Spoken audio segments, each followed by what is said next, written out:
Lagi.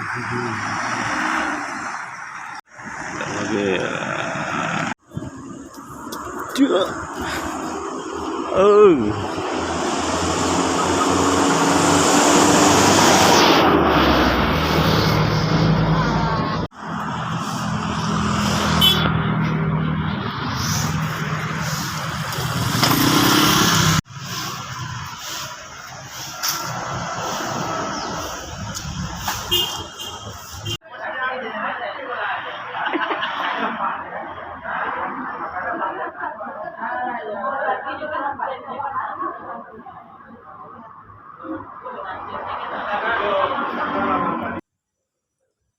Assalamualaikum warahmatullahi wabarakatuh.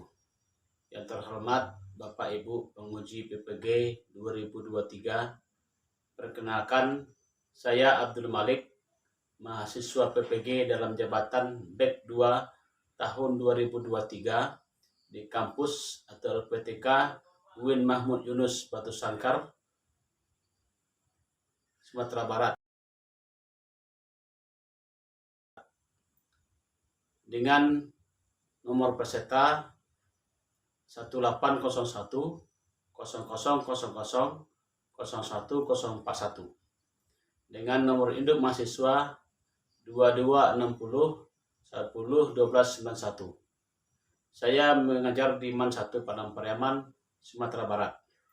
Hari ini saya akan melakukan praktek UKIN di kelas 10.1 dengan pembelajaran tentang Khalifah Umar bin Khattab. Mohon saran dan kritikan Bapak Ibu semua agar bisa memberikan yang terbaik untuk peserta didik di sekolah. Terima kasih. Assalamualaikum warahmatullahi wabarakatuh.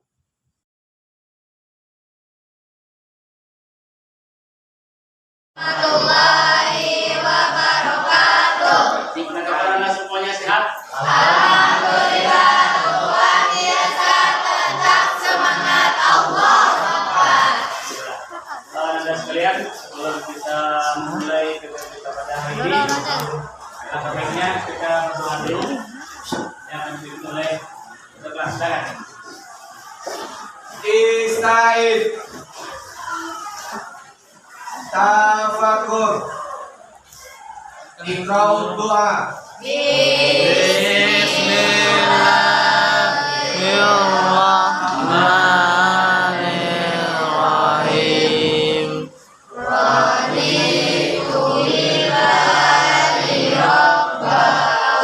Bil Islami dina wa bil Muhammadin nabiyyan wa rasula. Rabbi zidni ilma warzuqni fahma. Salbi qalbi ala dinika wa ala ta'atika subhanaka inni kuntu minaz zalimin. Sadaqallahul azim. Ta'zimussalam. Assalamualaikum warahmatullahi wabarakatuh.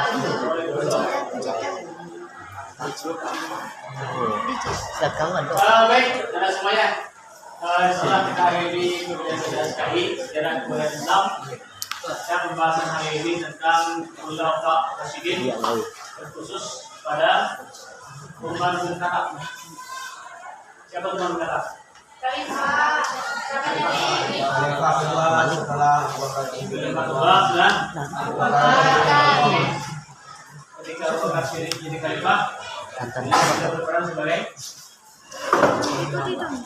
ya Pak. Benar. Sebagai penyusul pengumpulan ayat kumpulan yang Al-Quran. Sebabnya apa? karena ditakutkan Al-Quran hilang karena banyak syuhada sampai Yang ada pada permulaan karena dan perang melawan kaum lagi kaum apa namanya lidah keterangan palsu. Oke, sebelum kita masuk ke kalimat kitab, kita baca selalu tujuan pembelajaran kita hari ini. Nah, dibacakan sama turun lagi. Sisuk tafsiran strategi dakwah Umar Katab sebagai upaya menanamkan sifat pimpinan, tanggung jawab dan disiplin. Semoga semuanya seperti Umar berkata. Amin.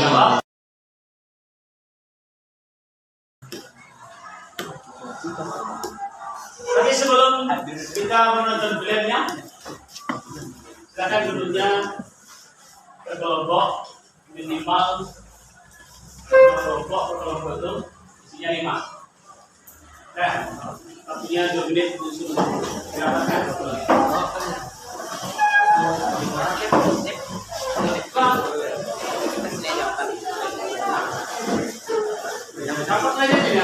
Pan, coba.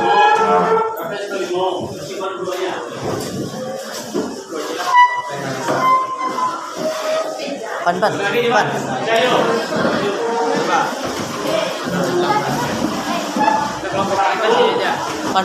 Pan. Tolong ambil paper. Ale,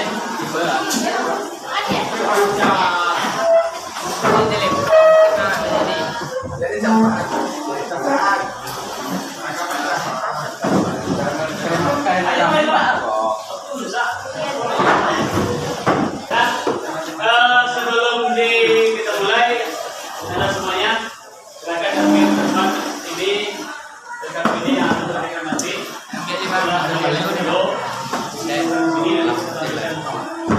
Ya, satu. Tawang nak. Perempuan. Ya, lima. Ayo, 3. 4.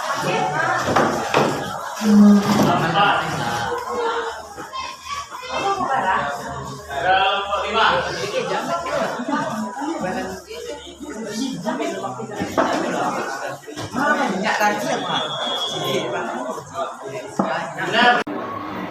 Begitu siang dibuat itu terdiri dari datanya.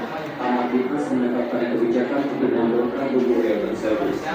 Dia meminta supaya dihentikan masjid besar di atas tanah itu dengan alasan demi kepentingan bersama dan memberikan ketenangan di tempat itu.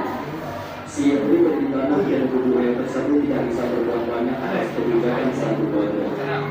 Ia hanya bisa menangis dan terus menangis. Namun, ia tidak putus asa dan bertekad tidak mengadukan peringatan tujuh kepada atasan gubernur, yaitu Khalifah Umar bin Khattab di Madinah. Setiba di Madinah, siang tersebut bertanya kepada orang-orang di sana, di mana letak istana sang Khalifah. Usai ditunjukkan, ia kaget bukan kepala, karena sang Khalifah tidak punya istana sebagaimana gubernur Muslim yang punya istana sang raja. Bahkan, ia disambut oleh Khalifah Muhammad Masjid Nabawi di bawah pohon kurma. Apa keperluanmu datang jauh-jauh dari Mesir? Tanya kembali sesudah mengetahui bahwa tahunan itu berasal dari mimpi. Siang itu mengutarakan maksud dan tujuannya menghadap sang Khalifah.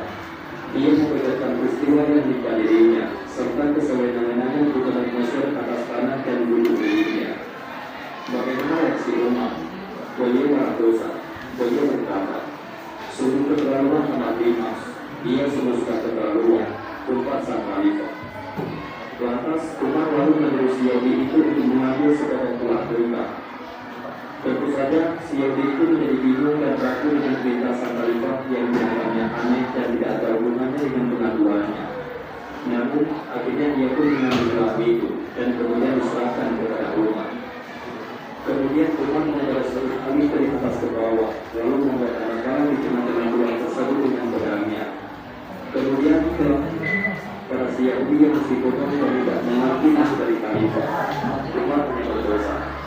Bawa pergi dan beritahukan kepada gubernur Amat Bibas bahwa ini dari itu. Maaf Tuhan, terus terang aku masih tidak mengerti. Aku datang jauh-jauh ke sini untuk meminta keadilan darimu, bukan uang yang tidak berharga ini. Protes si Yahudi. Sang Khalifah hanya berseru, beliau tidak marah, beliau pun menegaskan. Dua orang yang menuntut keadilan, Sesungguhnya para tuan-tuan terletak tak ulang dari kita diminta. Akhirnya, kendati pun masih Yahudi tersebut masih bertol dan terus mengomel. Ia pun telah tersebut membawa uang pemberian sang khalifah. Setibanya di Mesir, ia menyerahkan uang dari khalifah tersebut kepada sang gubernur, yaitu Amr bin As.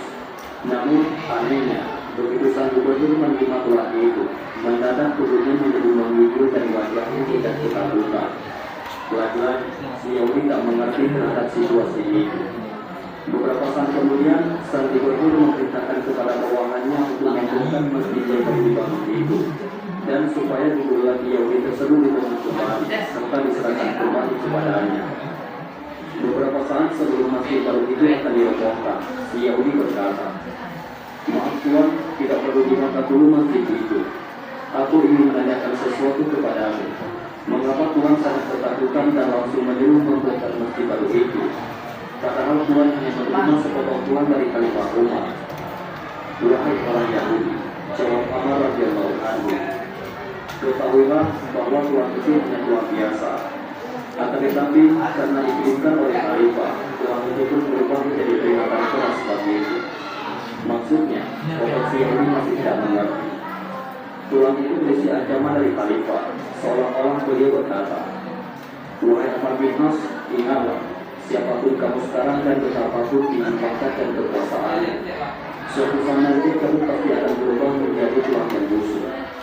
Oleh karena itu, bertindaklah adil seperti huruf alif yang lurus, adil ke atas dan juga adil ke bawah. Sebab apabila kamu tidak bertindak lurus, pedang-pedangnya yang akan bertindak dan memenggal lehermu." Si Yahudi tersebut terkejut dan begitu terharu mendengar penuturan dari satu gubernur. Ia sangat kagum atas sikap khalifah yang tegas dan adil, serta sikap gubernur yang sangat patuh dan tahan kepada atasannya hanya dengan menerima sepotong uang tablet. Sungguh mulia dan mengagumkan. Akhirnya si Yahudi itu menyatakan memeluk Islam, lalu ia menyerahkan tanah dan tubuhnya tersebut sebagai wakaf. Dan kisah yang ketiga, jambukan untuk tukar al-Tawad. Pada suatu hari, di saat Umar bin Al-Khattab sedang duduk, tiba-tiba beliau didatangi oleh seorang lelaki dari Mesir, dan dia berkata, "Wahai Amirul Mukminin, aku ingin mencari perlindungan kepadamu." Umar menjawab, "Engkau telah mencari perlindungan kepada orang yang akan memberimu perlindungan. Apa masalahmu dengan aku?" Pemuda Mesir itu bercerita, "Suatu hari, aku ikut orang sebuah lokal bertuan muda. Tidak berhasil menyalip salah seorang putra Amr bin As, yaitu gubernur Mesir. Tetapi karena kejadian itu, ia mencambuk dengan cemati sambil berkata sombong bahwa dirinya suka bangsawan. Peristiwa ini telah sampai ke telinga ayahnya, yaitu sang gubernur. Tapi anak sang gubernur takut, aku akan melaporkan kepada engkau sehingga aku dipenjarakan. Namun segala puji bagi Allah, dia berkata lain. Aku dapat meloloskan diri dari penjara dan pergi ke sini untuk menemuinya." Mendengar pengaduan kepada Mesir tersebut, Khalifah Umar menulis surat kepada gubernur Mesir, yaitu Amr bin As. "Apabila surat ini telah sampai ke tanganmu, pergilah engkau dan anakmu pada musim haji ini." Sementara kepada pemuda Mesir itu dikatakan, "Tinggallah engkau di sini hingga mereka datang." Amr bin As benar-benar datang memenuhi perintah Umar untuk menunaikan ibadah haji pada tahun itu.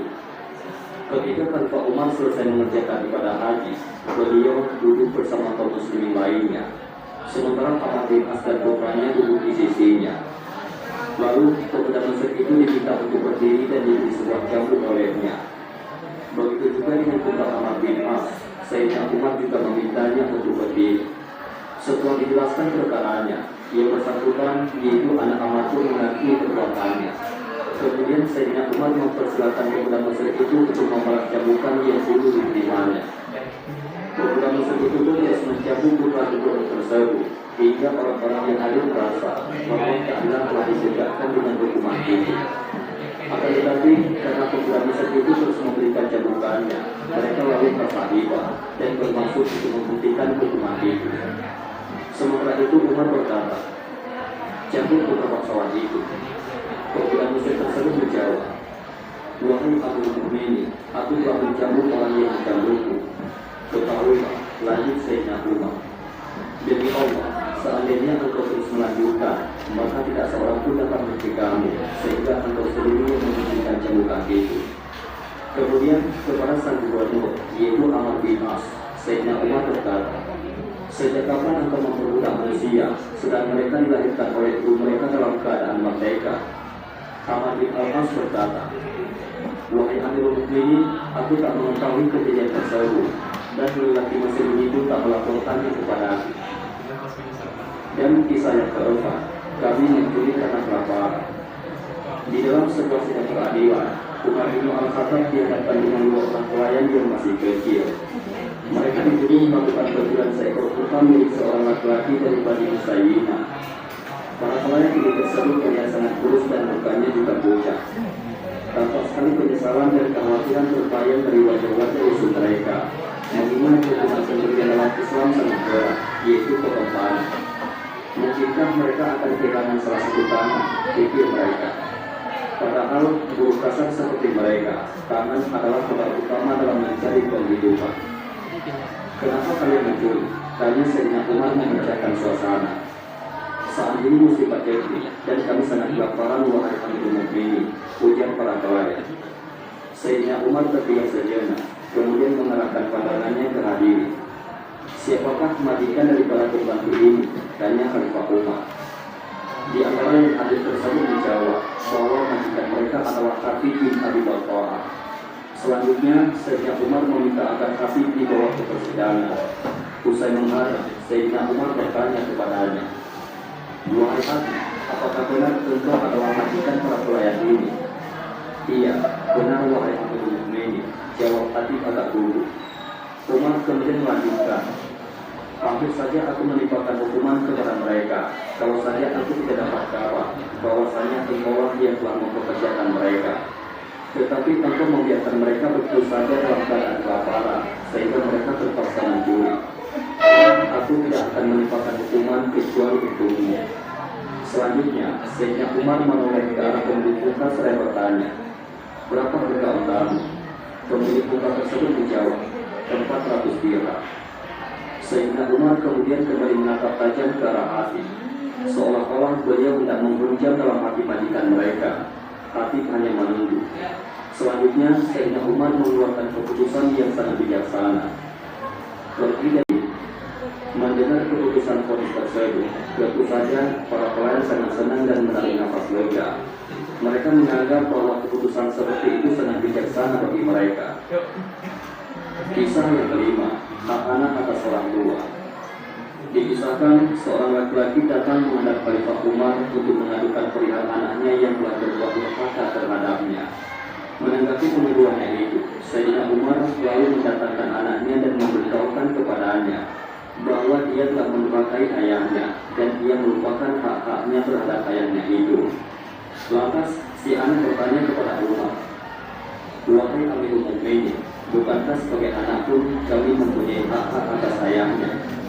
"Iya, tentu," jawab Sayyidina Umar. "Apakah hak itu wahai Amirul Mukminin?" susul sang anak. Sayyidina Umar menjawab. Sang anak pun tersenyum lalu berkata, "Wahai Amirul Mukminin, sesungguhnya ayahku belum mempunyai satu pun di antara semua hak itu. Ibuku adalah seorang bangsa Ethiopia beragama Majusi. Mereka menamai aku dengan nama Tuhan, yang berarti bermanfaat. Dan ayahku belum pernah mengajarkan satu buku dari Al-Quran." Kemudian Sayyidina Umar menoleh kepada lelaki itu seraya berkata, "Engkau telah datang kepadaku mengadukan perihal kedurhakaan anakmu. Padahal engkau telah mendurhakainya terlebih dahulu sebelum dia mendurhakaimu. Engkau pun tidak pernah berbuat baik kepadanya sebelum dia berbuat buruk kepadamu. Adapun kisah berikutnya, tutupi aibnya dan nikahkan dia." Pada suatu hari, seorang laki-laki menghadapkan Pak Umar seraya berkata, "Wahai Amirul Mukminin, aku masih kecil. Aku pernah menguburkannya hidup-hidup. Namun sebelum dia mati, aku mengeluarkannya kembali dari dalam tanah. Setelah Islam datang, saya memeluk Islam, begitu pula dengannya. Lantas anakku itu melakukan suatu dosa yang hukumannya adalah had. Karena merasa malu, ia mengambil sebuah pedang dan berusaha untuk bunuh diri. Beruntungnya, kami sempat mengamankannya walaupun ada bagian lehernya yang terluka. Kemudian kami mengobatinya hingga ia sembuh. Dan sekarang Ia dilamar oleh seorang laki-laki. Wahai Amirul Mukminin, apakah aku perlu memberitahukan peristiwa tersebut kepada lelaki yang melamarnya? Sayyidina Umar menjawab, apakah engkau berniat hendak membeberkan hal yang telah ditutupi oleh Allah? Demi Allah, kalau engkau sampai memberitahu tentang keadaan buruk anak perempuanmu pada masa lalu, engkau sendiri akan menjadikan contoh buruk bagi semua penduduk. Menikahkan dia sebagai perempuan muslim yang suci. Dan akhirnya, dinikahilah anak perempuannya itu dengan lelaki tersebut. Mereka pun hidup layaknya orang-orang biasa, tanpa ada permasalahan sedikit pun. Adapun kisah yang terakhir, Khalifah tidak tidur pada siang hari. Ketika Alexandria jatuh ke tangan pasukan kaum muslimin, Amr bin As segera mengutus Muawiyah bin Quraisy agar menyampaikan berita-berita tersebut kepada Khalifah Umar di Madinah. Muawiyah tiba di Madinah pada siang hari. Oleh karenanya, ia menduga bahwa Umar mungkin sedang istirahat atau tidur siang. Dia langsung saja pergi ke Masjid Nabi. Beruntungnya, seorang pembantu Umar melihatnya dengan pakaian pengembarannya dan menanyakan perihal dirinya serta dari mana dia datang. Sang utusan, yaitu Muawiyah tersebut menjawab, aku datang dari Alexandria. Mendengar hal tersebut, segera saja sang pembantu itu pulang dan memberitahukan hal tersebut kepada Khalifah Umar. Khalifah pun segera menuju kepada sang utusan, yaitu Muawiyah bin Quraisy. Ketika Sayyidina Umar tiba di masjid, Muawiyah menyampaikan berita kemenangan pasukan kaum muslimin. Seketika itu, Sayyidina Umar bersujud tanah menyatakan syukurnya kepada Allah Subhanahu wa Ta'ala. Usai bersujud, Sayyidina Umar berkata kepada utusan itu, mengapa engkau tidak langsung datang kepada aku?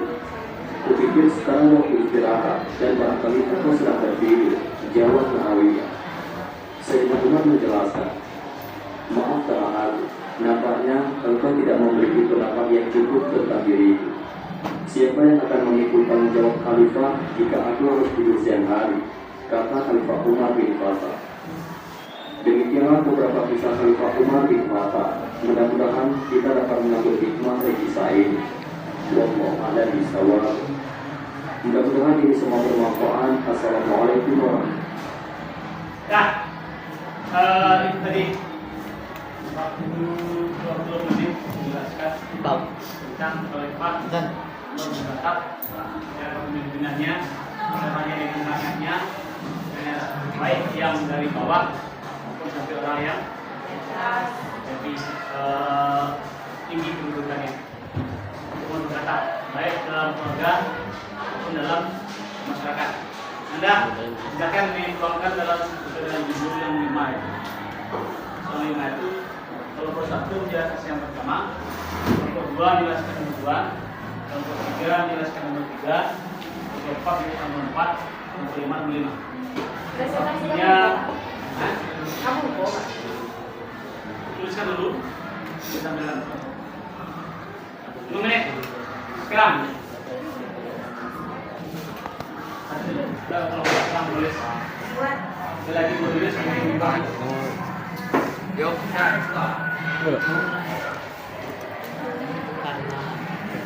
mana cari cerita tadi jelas kan? Sesuai dengan soalnya. Paling bedanya nanti itu berbeda dakwah Umar bin Khattab sama Abu Bakar Siddiq nomor 2, 3. Jadi kita bahas dalam tadi kan sudah kita bahas enggak? jalan sedang ya. Mangga lah serang.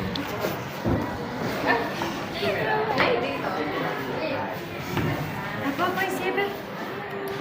Kau sedih bisa sebagai ketua selamat.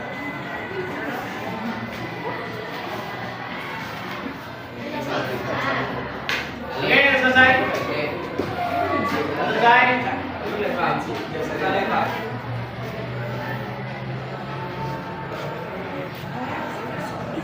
Nomor 4 sudah. Nomor 4 sudah. 5 sudah. Nanti ketika kalau satu menyampaikan ke depan atau di sini, yang lain boleh menambahkan, boleh menjaga, boleh apa namanya? Ya sangat itu boleh bantu menjawabnya. Nah, kita silakan kepada satu apa yang dipahami tentang video tadi. Benar.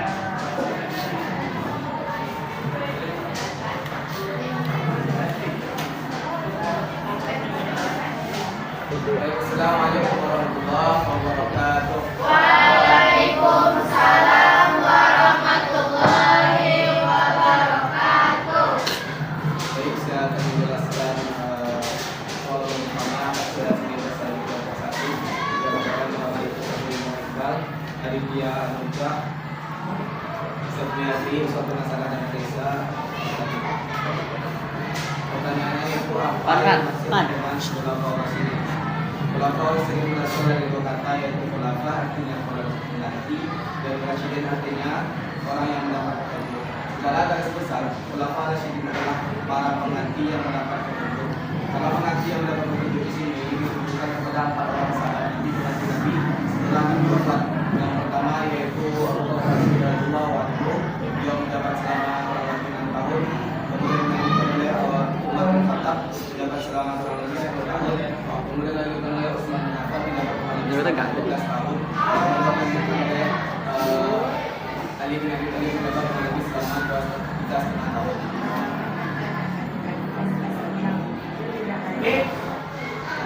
Saya banyak itu yang dapat disampaikan. Selanjutnya kami mohon maaf. Assalamualaikum warahmatullahi wabarakatuh. Ya, dari Dokter ada yang mau menambahkan? Kita menambahkan apa itu yang dimaksud dengan khulafaur rasyidin?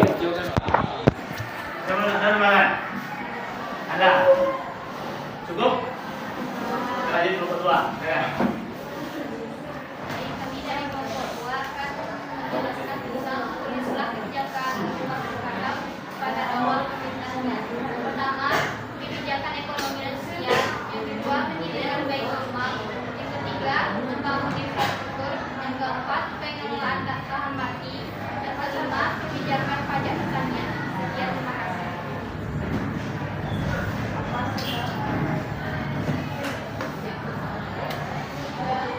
Betul pas. Ya pas itu di buhat, di ini benar-benar sama. Tadi nomor 3. Assalamualaikum warahmatullahi wabarakatuh. Waalaikumsalam warahmatullahi wabarakatuh. Saya dari perwakilan kelompok 3. Saya perwakilan dari kelompok 3 akan menjawab pertanyaan. Jelaskan alasan Umar bin Khattab mengusulkan kepada Abu Bakar agar diadakannya pengumpulan Al-Quran. Jawabannya yaitu karena para penghafal Al-Quran banyak yang gugur di medan perang, yaitu pada peperangan Yamamah. Kemudian itu yang akan saya sampaikan. Saya akhiri. Assalamualaikum warahmatullahi wabarakatuh. Waalaikumsalam warahmatullahi wabarakatuh. Kalau keempat silakan. Baik, saya akan menjelaskan apa saja wilayah yang ditaklukkan Umar bin Khattab pada masa pemerintahannya. Terdapat 3 wilayah yang ditaklukkan Umar bin Khattab pada masa pemerintahannya. Yang pertama Syam.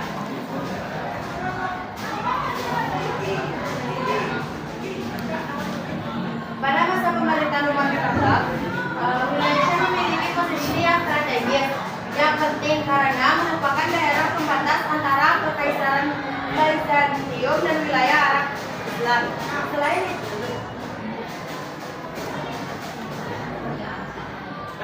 selanjutnya wilayah Irak. Penaklukan Irak adalah memperluas kekuasaan kekhalifahan Islam dan memperkuat posisi Umar bin Khattab sebagai khalifah. Kontrol terhadap Irak juga memberikan pengaruh besar dalam urusan politik dan administrasi kekhalifahan. Selanjutnya wilayah Mesir. Pelabuhan-pelabuhan Mesir, terutama Alexandria, merupakan pusat perdagangan yang penting. Kontrol atas wilayah ini memberikan kekhalifahan kendali lebih besar atas jalur perdagangan laut dan keuntungan ekonomi yang signifikan. Mungkin hanya itu yang dapat saya sampaikan. Terima kasih. Oke. Itu dari keempat tentang wilayah yang dikuasai pada masa masyarakat. Lanjut ke 5. Yang hari ini kami menjadi suatu program Iya.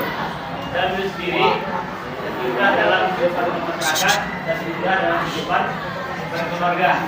Juga hari ini menjadikan hari yang seorang anak walaupun tidak seperti Umar bin Khattab tapi bisa mencontoh kayaknya Umar bin Khattab. Insyaallah amin. Terima kasih bacaan hari ini. Semoga jadi yang terbaik. Assalamualaikum warahmatullahi wabarakatuh.